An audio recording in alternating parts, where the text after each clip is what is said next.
On commence par la Mishnah. La Mishnah dit une liste de 10 menachot dont on fait la kmitza et les restes sont mangés par les Kohanim.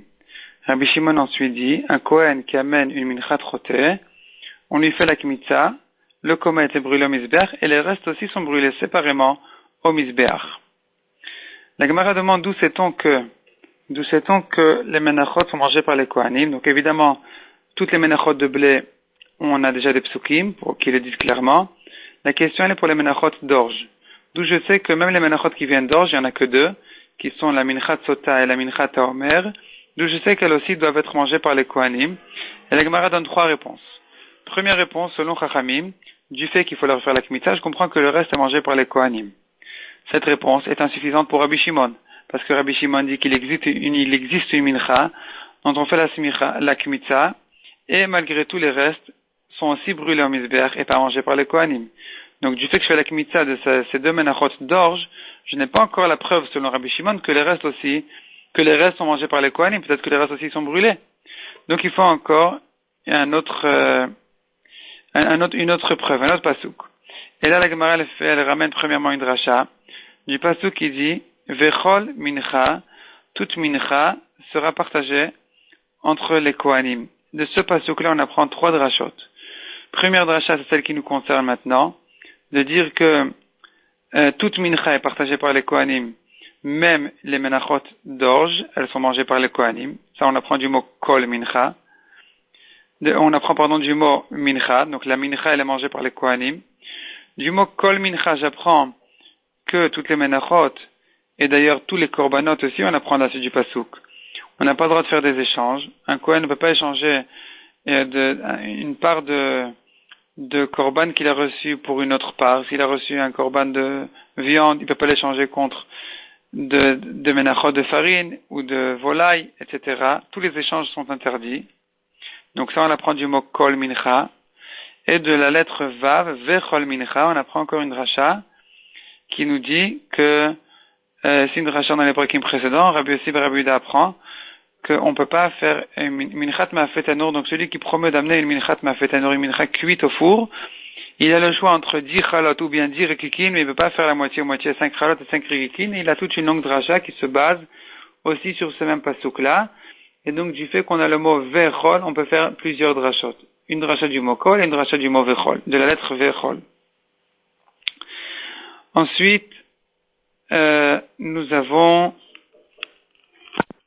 donc ça fait déjà deux raisons de dire que les menachot d'orge, elles sont mangées, comme on a dit, soit parce qu'on lui fait la kmitza, je comprends de là que les restes sont mangés, selon Chachamim, soit de la dracha du pasuk qui dit vechol mincha, toutes les menachot sont données au Kohanim, et enfin une troisième dracha, Ravina apprend d'un autre pasuk, où la Torah répète encore une fois que les korbanot sont tous donnés au Kohanim. Là-bas, il y a plusieurs mots supplémentaires, desquels on apprend plusieurs drachot, et une d'entre elles, c'est celle-là, que minchat haomer et minchat sota sont donnés au Kohanim. On apprend de là encore plusieurs choses qui sont données au Kohanim, qu'on n'aurait pas pu apprendre des psukim en général, des psukim classiques. Là, ça vient prendre encore d'autres choses, comme par exemple l'huile du Metzora, comme par exemple la chatata off, donc les volailles de chatat, malgré qu'on ne lui fait pas la shrita, c'est donné au Kohanim, les Kohanim le mangent. Malgré qu'on ne lui fait qu'une melika, on lui casse la nuque, c'est pas une nevela, c'est kasher. Et de même pour le hacham nazir et d'autres choses qu'on n'aurait pas appris des psukim, ce pasuk-là vient nous apprendre que tout est donné au Kohanim, ça leur appartient.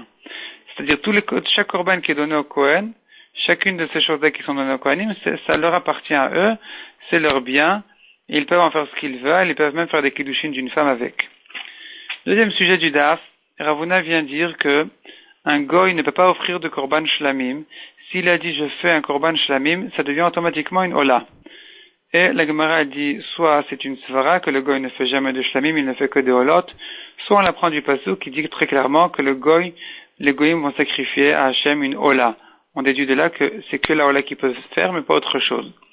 La Gemara finalement dit que c'est en fait une machloket anaïm. Donc selon Rabbi Yossi à Galili, un goy peut offrir n'importe quel korban, même des korbanot qui sont mangés par les Kohanim, sauf les korbanot de Nazir, que le goy ne peut pas être Nazir ni amener les korbanot du Nazir. Donc non seulement il ne peut pas amener ses corbanotes en tant que nazir, mais même il ne peut même pas être nazir du tout. Par contre, Rabbi Akiva, c'est lui qui dit qu'un goy, il ne peut pas faire d'autres corbanotes que le corbanola. Selon la maskana, le corbanola, il peut lui faire, et non seulement la ola, mais même les nesachim, le vin qui accompagne la ola, le goy aussi, il peut les amener. La Gemara termine par une braïta, on voit qu'un goy ne peut pas faire de nesachim, par contre, sa ola nécessite des nesachim. La Gemara comprend de là que c'est le goy qui doit amener les nesachim de sa propre ola, au moins il peut le faire. Et donc la Gemara dit que cette braïta, a priori, elle ne va ni comme Rabbi Yossi Aglili qui dit qu'un goy peut lui faire des nesachim en général, ni comme Rabbi Akiva qui dit qu'il ne peut faire que sa ola, on comprend de là, mais pas ses nesachim. Et la Gemara répond en disant qu'effectivement, cette braïta, on peut la résoudre comme Rabbi Yossi Aglili en effaçant les nesachim de la liste des choses qu'un goy peut amener selon Rabbi Yossi Aglili. Donc dorénavant on dira que selon Rabbi Yossi Aglili, un goy peut faire tous les korbanot sauf des nesachim. Ou bien on peut dire que cette braïta, elle va comme Rabbi Akiva, et dire que malgré que le goy ne peut faire qu'une ola, il peut faire aussi les nesachim qui accompagnent la ola.